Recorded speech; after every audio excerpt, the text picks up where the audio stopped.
Oke, baik. Ketemu lagi ya di sesi pada hari ini, pada pagi hari ini untuk kita lanjut untuk di mata kuliah manajemen operasi gitu ya di sesi ke-9. Mungkin boleh di on cam-kan dulu ya semuanya ya.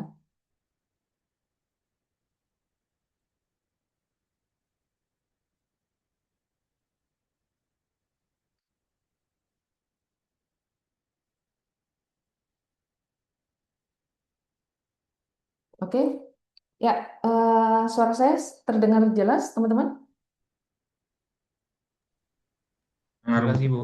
Jelas ya, oke. Aman Bu, aman Bu. Aman. Oke. Baik, hari ini kita akan masuk di sesi 9 yaitu tentang peramalan atau forecast gitu ya. Ini adalah sesi setelah kita kemarin UTS ya. Nanti kita akan mulai masuk ke sesi forecasting. Kebetulan sesi ini nanti teman-teman akan melihat berbagai metode. Ini kita akan banyak hitung-hitungan ya. Jadi tolong diperhatikan baik-baik gitu ya. Nah, kita lihat gitu ya, ini adalah pertemuan ke-9 dari RPS Manajemen Operasi gitu ya setelah sesi UTS. Nah, hari ini kita akan masuk di sesi peramalan atau forecasting. Nah, apa sih sebenarnya gitu ya target dari sesi ini gitu ya. Kita nanti akan coba melihat gitu ya bagaimana melakukan perhitungan kalau kita melakukan forecasting gitu ya seperti apa gitu ya. Hal-hal yang harus kita eh, tahapan-tahapan metode dan data-data apa yang kita perlukan. Oke, nah apa saja yang mau kita pelajari pada hari ini? Yaitu yang pertama kita nanti akan coba melihat apa sih peran strategis dari forecast itu di dalam kerangka manajemen rantai pasok, ya. Kemudian komponen dari melakukan forecast demand itu apa saja? Kemudian kita akan melihat metode time series itu apa saja. Terakhir kita akan membahas tentang bagaimana memastikan bahwa forecast yang kita lakukan itu cukup akurat, ya. Nanti gimana sih cara membandingkannya? Nah, oke. Jadi pertama tadi seperti nanti kita akan lihat peran strategisnya apa, proses atau tahapan melakukan forecasting itu seperti apa, komponen-komponennya apa saja gitu ya, dan seterusnya poin 3 dan 4 seperti tadi ya yang sudah kita jelaskan. Nah, mungkin yang pertama nih, kalau kita mendengar kata forecast atau mendengar kata peramalan nih, gitu ya. Kira-kira nih, hasilnya kalau dari kegiatan kita melakukan forecast atau peramalan itu apa? Mungkin gimana? Ridho bisa nggak jelasin kira-kira Ridho? Bisa Bu. Jadi setelah kita ngelakuin Mm-mm. forecast nih, biasanya kita bisa decision making Bu. Terkait Oke, biasanya kalau case-nya di pabrik itu perencanaan produksi sih Bu. Jadi kalau misalkan misal kita ngomongin marjan gitu, sirup Mm-mm. marjan. Kalau Oke, misalkan di luar bulan Ramadan mungkin mereka produksi mungkin cuma 20 karton atau 30 karton, tapi menjelang bulan Ramadan pasti kan demand-nya banyak. Nah, oke, untuk ngimbangin demand yang banyak itu, kita harus juga produksi botol marjan juga banyak gitu. Jadi sebelum Ramadan datang, Mm-mm. di Mm-mm. bulan-bulan sebelumnya ngikutin data masa lalu, data tahun lalu, Ramadan tahun lalu, itu kita bisa tahu kita harus produksi berapa karton gitu. Oke, Itu sih Bu. oke, oke. Eh, Ridho, mungkin kalau kita ngomongin forecast atau peramalan, kira-kira datanya itu udah pasti 100% valid nggak kira-kira? Enggak Bu, kan Oke, tergantung tren juga seperti apa gitu. Mungkin kalau oke. misalnya diikutin sirup marjan mungkin yang tahun kemarin trennya koko pandan, yang saat ini mungkin ada rasa melon atau rasa gula aren gitu mungkin. Oke, Jadi tidak 100% akurat. oke, oke ya. Nah, oke, terima kasih Rito. Jadi ada dua nih, lanjut ya. Ada dua metode untuk peramalan, yaitu yang pertama yang sifatnya kualitatif, ini biasanya agak subjektif gitu ya. Kemudian yang sifatnya kuantitatif gitu ya. Nah, ini biasanya pada formula-formula matematika. Nah, kegiatan forecast ini lebih lanjut itu sangat terkait erat dengan aspek manajemen lainnya, yaitu untuk quality management dan strategic planning. Nah, kira-kira nih, apa sih hubungan antara forecast dengan quality management? Kira-kira gimana? Boleh, Safa, silakan. Kira-kira apa hubungannya? Ya, Ibu, untuk hubungan antara forecast sama quality management tuh quality management itu bisa membantu perusahaan untuk merencanakan sumber daya, terus mengendalikan proses produk dan mengurangi cacat. Terus juga kalau ada kalau forecast melesat tuh identik barangnya tuh nggak ada, Bu. Oke. Ya, jadi terima kasih Safa ya. Jadi ya bahwa makanya forecast itu seakurat mungkin ya supaya tadi ya ketika ketersediaan barang itu harus ada nih gitu ya supaya tadi biasanya nggak ada itu karena memang salah forecast atau forecastnya nggak akurat atau barangnya banyak yang reject dan sebagainya kira-kira gitu.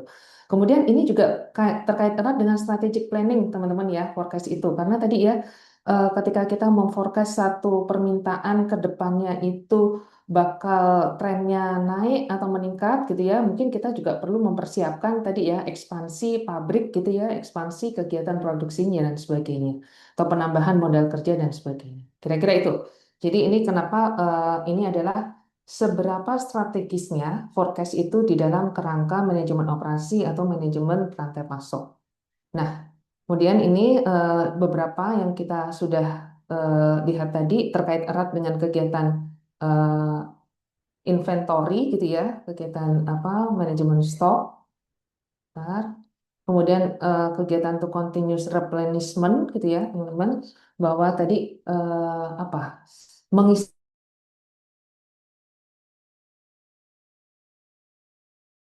customer atau bisa melakukan forecast untuk melakukan pengisian ulang gitu ya secara rutin secara kontinu. Nah, kemudian ini juga ada beberapa variasi di dalam continuous replenishment nanti ada quick response tadi ya untuk pengisian ketika kita melihat bahwa ada kurang kita langsung melakukan pengisian ulang just in time gitu ya stok seminimal mungkin tapi jangan sampai kekurangan barang ketika memang diinginkan untuk apa dibutuhkan untuk kegiatan produksi PMA dan seterusnya. Oke, nah ini kita bisa melihat ya kalau teman-teman lihat di sini ada satu rangkaian gambar gitu ya bagaimana dampak dari kegiatan forecast terhadap rantai pasok. Nah, saya minta nih kira-kira Jonathan boleh dijelaskan kira-kira kalau kita melihat gambar ini kira-kira kita memaknainya gimana nih? Oke, baik Bu. Jadi kalau menurut saya dari gambar ini tuh, Mm-mm. ini menampilkan kayak ini produser nih, kalau misalnya sampai memproduksinya terlalu underproduction gitu, atau overproduction itu akan berakibat di nanti ke retailernya. Nah, kalau di distributornya itu, kalau misalnya sampai overproduction, terlalu banyak yang diproduksi, jadi numpuk di gudang penyimpanannya distributor. Dan juga kan bikin biaya untuk nyimpennya jadi mahal. Tapi sedangkan kalau misalnya terlalu sedikit produksi barangnya, ya memang jadi sedikit gitu yang terpakai Mm. terpakai space-nya di distributor, tapi akan berdampak ke retailer. Jadi retailernya nggak bisa dapat barangnya yang dia butuhin. Jadi memang kalau bisa harus seimbang gitu antara forecast-nya supaya jangan terlalu berlebihan ataupun kekurangan. Disesuaikan dengan demand dari retailer gitu, Bu. Oke, ya, terima kasih ya. Jadi forecast ini memang apa ya? Tadi ya seperti dijelaskan di awal Ridho tadi nggak 100% tepat ya, tapi harus ketemu angka seakurat mungkin supaya nggak terlalu banyak juga jangan sampai terlalu sedikit gitu ya karena dua-duanya berdampak lah kira-kira gitu ya makanya kita juga harus nanti ini challenge-nya adalah kita mengenal berbagai metode tapi metode mana yang paling tepat itu perlu kita lakukan simulasi secara terus-menerus ya termasuk juga dengan keandalan data keakuratan dari data mentah yang kita miliki. Oke, nah ini beberapa komponen di dalam melakukan forecasting demand. Ada metode yang berdasarkan pada time frame gitu ya. Nah ini kita bisa bedakan antara peramalan jangka pendek sampai menengah. Biasanya itu antara daily bisa sampai dengan 2 tahun. Itu masih kita sebut dengan peramalan forecast jangka pendek maupun jangka menengah. Ada juga forecast yang jangka panjangnya, biasanya lebih dari 2 tahun. Nah, kemudian ada juga yang berdasarkan behaviornya nih. Kita nanti akan melihat perbedaan dari yang kita sebut dengan tren. Kalau tren itu apa? Tren itu ya kecenderungan dalam jangka panjang naik atau turun gitu ya, tapi dalam waktu yang relatif panjang gitu ya.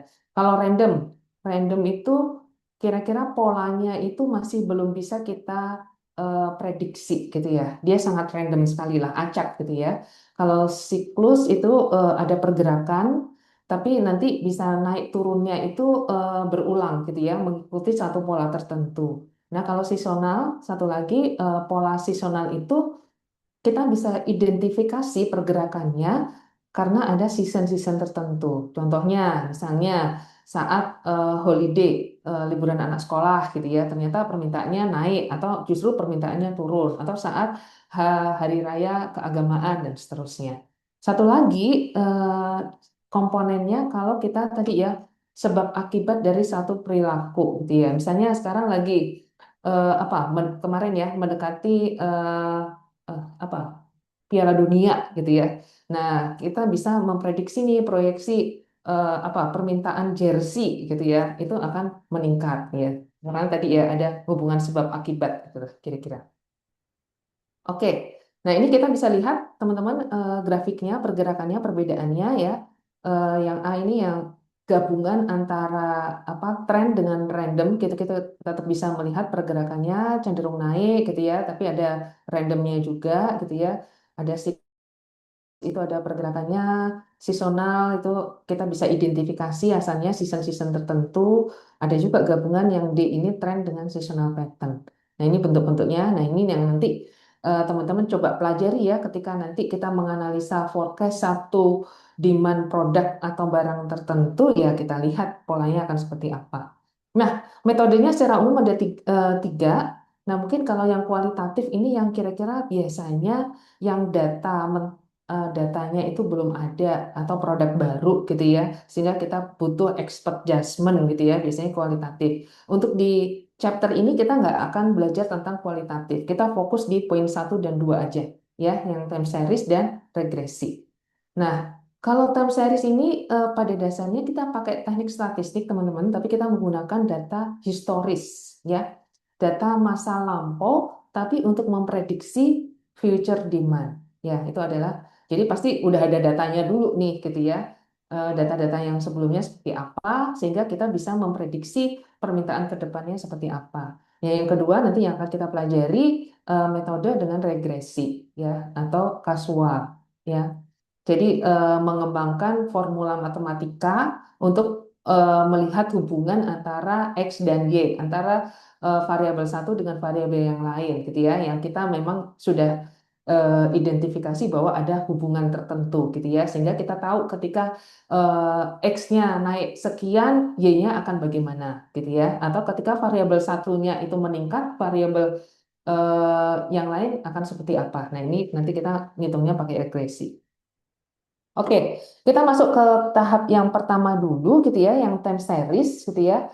Tadi kita pakai apa? Data masa lampau untuk memprediksi future ya. Nah, ini ada beberapa hal. Nah, faktor utamanya adalah waktu.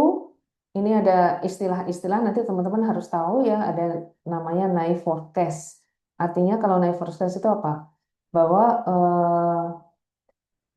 demand saat ini gitu ya kita digunakan untuk memproyeksi. Jadi misalnya demand sekarang realisasinya 10 gitu ya, berarti nanti forecast bulan depan itu ya kita pakai realisasi yang bulan ini berarti 10 gitu ya. Sesederhana itu kira-kira gitu ya. Kemudian kalau simple moving average, kita menggunakan data average gitu ya. Nanti kita akan lihat cara ngitungnya seperti apa. Ada juga moving average yang terbobot, jadi memberikan bobot yang berbeda-beda. Oke, kita lihat moving average dulu ya, yang simple moving average. Kalau kita lihat di sini, kita punya data berapa bulan ini? 10 ya. Dari Januari sampai Oktober ada 10 gitu ya. Ini adalah data-data realisasinya gitu ya. Januari penjualannya 120, Februari 90 dan seterusnya. Kemudian ada dua nih, sebenarnya ini contoh aja. Artinya kita pakai moving average 3 bulanan atau kita pakai moving average 5 bulanan. Bisa aja sih nanti kita pakai 4 bulan, 6 bulan, dan seterusnya. Oke, kalau kita masih pakai moving average 3 bulan, misalnya kita pengen memforecast kira-kira demand bulan November itu kira-kira proyeksinya berapa nih gitu ya. Nah, ini kita pakai data, berarti data yang sebelumnya nih. Misalnya nih kalau kita mau forecast bulan November, berarti kira-kira kita butuh data bulan apa saja? Novlin, boleh misal bantu jawab?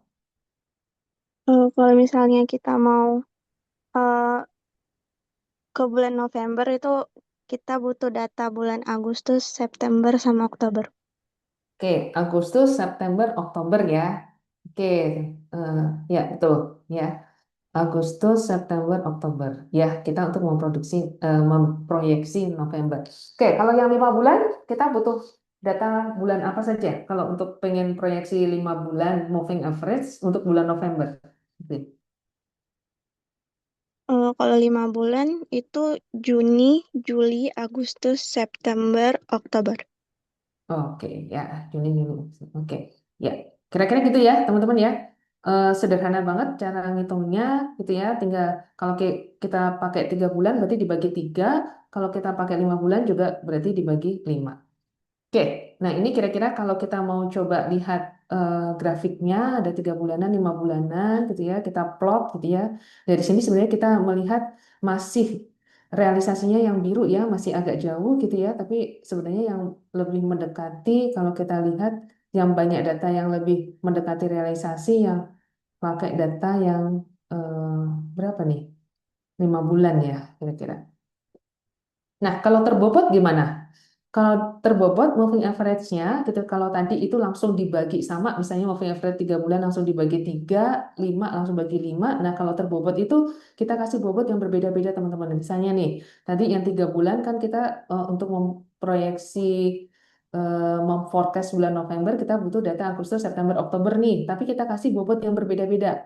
Bobot yang lebih besar kita kasih ke bulan terdekat, dalam hal ini misalnya bulan Oktober 50%, tapi totalnya harus 100% ya. Tapi angka ini adalah angka yang bisa kita ubah-ubah gitu ya istilahnya berdasarkan tadi ya eh, apa namanya ketajaman kita melihat fenomena gitu ya atau data-data sebelumnya atau benchmark di industri dan sebagainya. Kira-kira gitu ya. Oke. Kemudian exponential smoothing. Nah, ini agak berbeda dari yang tadi gitu ya, yang simple moving average. Di sini kita sudah pakai data lagi adalah alpha. Ya, alpha ini adalah seperti kayak konstanta gitu ya, yang kita tambahkan. Nah, rumusnya seperti ini. Jadi kita apa bedanya dengan yang tadi? Bahwa kita ini di sini ketika kita memforecast apa namanya demand bulan tertentu, kita tidak hanya mempertimbangkan realisasinya, tapi kita juga mempertimbangkan forecast bulan yang sebelumnya. Nah, ini teman-teman bisa lihat ya, forecast T+1 itu sama dengan alfa dari realisasi bulan kemarin gitu ya, plus 1 minus alfa forecast dari bulan kemarin. Jadi eh, angka realisasi dan forecastnya itu kita pertimbangkan. Mestinya ini menjadi lebih akurat ya dibandingkan kita hanya mempertimbangkan angka realisasi. Nah, ini kita bisa melihat gitu ya, alfa itu dari 0 sampai 1 gitu ya. Cuman ini juga angka yang berapa yang paling tepat, yang paling fit dengan kondisi permintaan produk kita itu juga perlu kita simulasi. Nah, ini contoh nih, ketika kita pakai alfa 0,3 ya. Jadi kalau kita memproyeksi F3 berarti kita pakai alfanya 0,3 misalnya, berarti kita butuh realisasi bulan 2 dan forecast dari bulan 2 dan seterusnya. Kira-kira gitu ya. Oke, ini contoh tadi ya, ini contoh perhitungannya. Perbedaan antara alfa 0,3 dan alfa 0,5 kita bisa lihat bahwa yang makin dekat dengan realisasi yang alfa berapa nih ya? Sepertinya yang alfa 0,5 ya. Ini besar. Tapi ini nggak harus ya. Ini tapi yang umum digunakan biasanya alfa 0,3, alfa 0,5. Tapi ini bukan angka pasti gitu ya. Jadi teman-teman nanti dalam prakteknya harus melakukan simulasi ya. Kira-kira angka yang berapa nih yang paling cocok gitu ya. Oke, metode berikutnya apa nih? Eh, Regresi ya, linear trend line. Jadi tadi ya, ini kita melihat hubungan antara X dan Y. X di sini variabel independennya, Y-nya variabel dependen. Tapi di sini kita pengen melihat kira-kira kalau ada sejumlah data X gitu ya, kira-kira forecast-nya seperti apa. Ini kita lihat nih misalnya X-nya. X ini datanya ada 12 bulan nih. Ada bulan satu, kemudian di sini ada realisasi. Nah, ketika kita menggunakan formula matematika untuk menemukan rumus regresinya, maka X berapapun setelah rumusnya itu kita peroleh, maka kita akan bisa tahu ya, misalnya oke, kita punya 12 data dengan data realisasi seperti ini. Kira-kira eh, berapa permintaan di bulan ke-36 gitu ya istilahnya ya. Eh, Berarti 24 bulan lagi gitu ya, bulan ke-36. Nah, kita tinggal masukin berarti X-nya adalah 36 gitu ya, sehingga Y-nya berapa. Nah, kita pakai rumusnya tadi teman-teman ya. Ini udah rumus baku untuk regresi. Kita tahu B-nya itu adalah eh, slope-nya itu rumusnya seperti apa, A adalah konstantanya seperti apa, X rata-rata, Y rata-rata, nanti tinggal kita masukkan rumus. Ini rumusnya. Nanti dari sini ketemu, nah ini contoh, misalnya tadi ada 12 data, ada 12 realisasi dari 12 X gitu ya. Kemudian XY kita tinggal masukkan, X kali Y, X kuadrat tinggal kita masukkan, sehingga akan ketemu X rata-ratanya berapa, Y rata-ratanya 46, nanti rumus apa namanya B-nya ketemu gitu ya, slope-nya 1,72, sehingga rumus regresinya adalah A46 misalnya ditanyakan ya, ini ditanyakannya adalah pada A-nya di sini 35,2 sehingga rumusnya jadi gimana? Rumusnya adalah Y sama dengan 35,2 plus 1,72 X. Sehingga X-nya ini bisa diganti-ganti. Sehingga ketika ditanyakan berarti forecast pada X ke-13 gitu ya atau X13 itu berapa? Kita tinggal masukin rumus ya. Nah, bahasan terakhir tentang akurasi. Jadi ini ada beberapa eh, akurasi peramalan ya. Kita bisa pakai forecast error, MAD, MAPD, cumulative error, average error atau bias. Oke, sekarang kita coba kalau forecast error. Kira-kira ini berarti apa nih yang dimaksud dengan forecast error? Ibnu, boleh Ibnu kira-kira? Baik, forecast error. hmm, Yang udah saya tahu itu forecast error itu kayak ukuran yang digunakan buat mengetahui seberapa dekat hasil peramaran dengan permintaan sebenarnya, Ibu. Yang Oke. biasanya disebut actual demand. Kayak misalnya perusahaan Mm-mm. memperkirakan penjualan itu bulan depan misal 100 unit gitu. Tetapi pada saat bulan depan tersebut ketika bulan itu berakhir, ternyata penjualan sebenarnya adalah 110. Nah, itu artinya forecast errornya tidak tepat karena ada selisih yang tadinya 110 tapi ternyata forecastnya 100 unit kan. Nah, selisih ini Mm-mm. yang disebut dengan forecast error gitu. Jadi semakin kecil errornya, semakin baik forecastnya, dan semakin besar errornya, semakin buruk dari Oke. forecast. Oke, ya. Jadi kalau terima kasih Ibnu. Jadi kalau forecast error kita berarti fokus kepada tadi ya error yang sekecil mungkin gitu ya, bahwa eh, kalau persis sih mungkin susah ya, tapi kalau gapnya sekecil mungkin ya itu mungkin yang akan kita jadikan apa target ya ketika kita melakukan forecast. Ada MAD, mean absolute deviasi ya. Ini juga pakai nilai absolut gitu ya yang tapi pakai nilai rata-rata. Kalau MAPD pakai absolut tapi persen ya. Kumulatif error, semua error kita coba eh, apa jumlahkan gitu ya sampai nilai average gitu ya. Ada juga errornya sorry sampai dikumulatifkan. Ada juga errornya kita rata-rata. Nah ini rumus masing-masing gitu ya. MAD mean absolute deviasi selisih antara realisasi dengan forecast tapi di sum, dikumulatifkan, dibagi jumlah N-nya. Kira-kira gitu ya.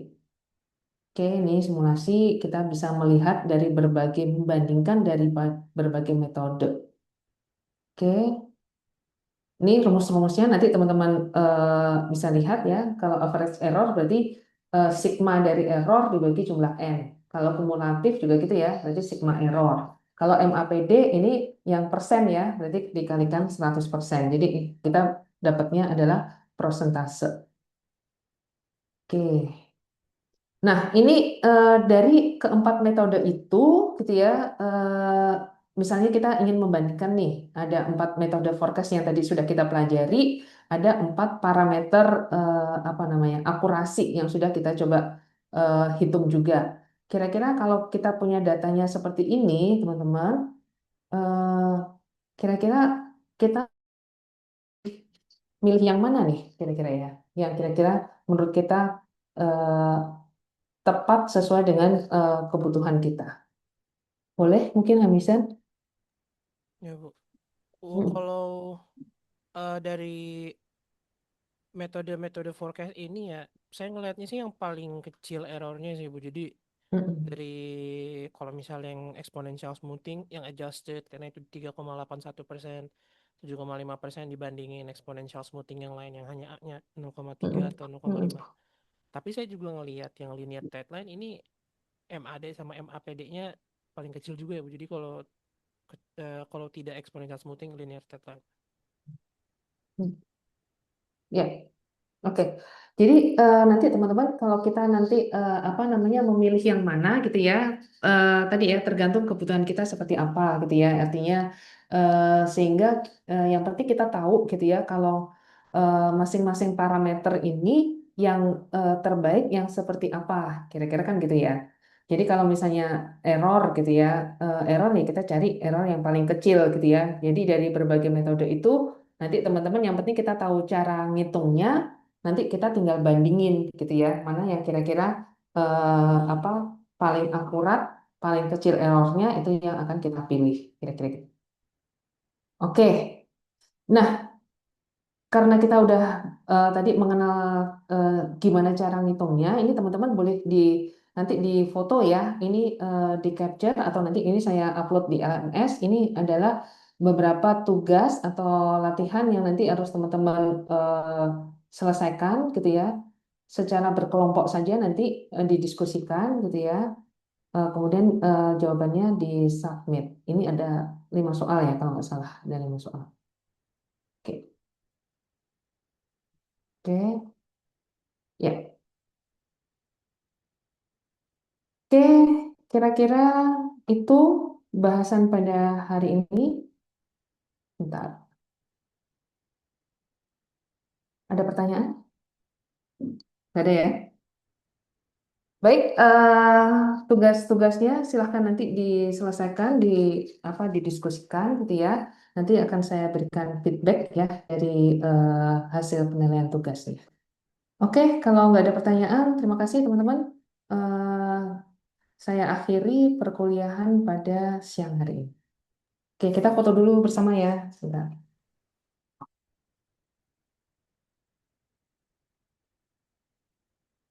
Oke, 1, 2, 3.